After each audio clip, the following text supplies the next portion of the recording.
But if you look at the role that financial services has performed, it really was sales support in the early days. Cars were very expensive, and they had to help people to pay them on a monthly basis.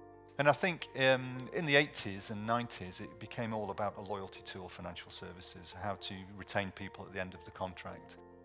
This is where we're moving into. We're still a big retention tool.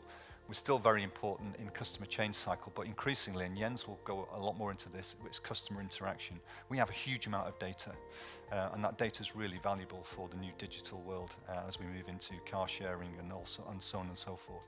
It's massively important, and that's why the OEMs spend a lot of money on financial services. The old days it was making money, it was dealer stock security and so forth, but nowadays it's very much on the top right-hand corner. It's all about that customer data and customer interaction. The customer journey is really quite traditional. We go all the way around, allowing the customer to enjoy the car and so on and so forth until you come to the bottom line here, where it's the time to renew.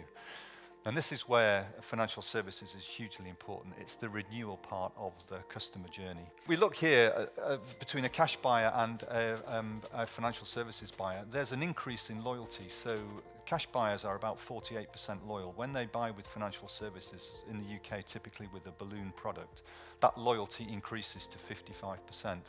But more importantly, you can see over a 10-year cycle, a cash customer will change the car twice. Average ownership cycle is about 60 months or a bit less.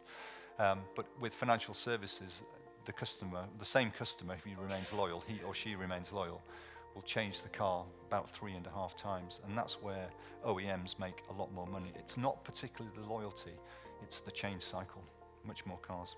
So for Jaguar, the reduction in change cycle is 21 months less. So that means that with a financial services customer, the average is 21 months less than the cash buyer. That's when they change the car. But clearly, there's massive investment going in from the OEMs, and you can see this is the reason why they do it. It's because of that increased change cycle for all these different brands. It's not just Jaguar Land Rover. It's not just the change cycle. What also happens is customers typically spend more.